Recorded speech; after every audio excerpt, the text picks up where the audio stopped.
Wayanad Ripon Valathur ജനവാസ മേഖലയിൽ ഭീതി പരത്തിയ പുലിക്കൂട്ടിലായി. വനംവകുപ്പ് സ്ഥാപിച്ച കൂട്ടിലാണ് പുലി കുടുങ്ങിയത്. കഴിഞ്ഞ കുറച്ചു കാലങ്ങളായി പ്രദേശത്ത് പുലിയുടെ സാന്നിധ്യം സ്ഥിരീകരിച്ചിരുന്നു. ഇന്നലെ രാത്രി 9:30 വാളത്തൂരിൽ വനംവകുപ്പ് സ്ഥാപിച്ച കൂട്ടിൽ പുലി കുടുങ്ങിയത്. കഴിഞ്ഞ ദിവസം വാളത്തൂർ സ്വദേശി ഷിഹാബ് ഫൈസി എന്നയാളുടെ വീട്ടിലെ ആടിനെ പുലി ആക്രമിച്ചു കൊന്നിരുന്നു. നിരവധി തവണ പ്രദേശത്ത് നാട്ടുകാർ പുലിയെ നേരിൽ കാണുകയും ചെയ്തിരുന്നു. ആടിനെ പുലി ആക്രമിച്ചതോടെ വലിയ പ്രതിഷേധമാണ് പ്രദേശത്ത് ഉയർന്നു വരുന്നത്. തുടർന്ന് വനംവകുപ്പ് കൂട് സ്ഥാപിക്കുകയായിരുന്നു. ഈ കൂട്ടിലാണ് പുലി കുടുങ്ങിയത്.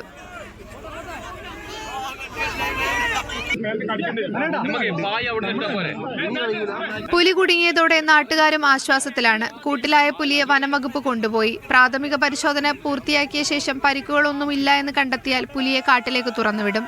മീഡിയ 1 വയനാട്.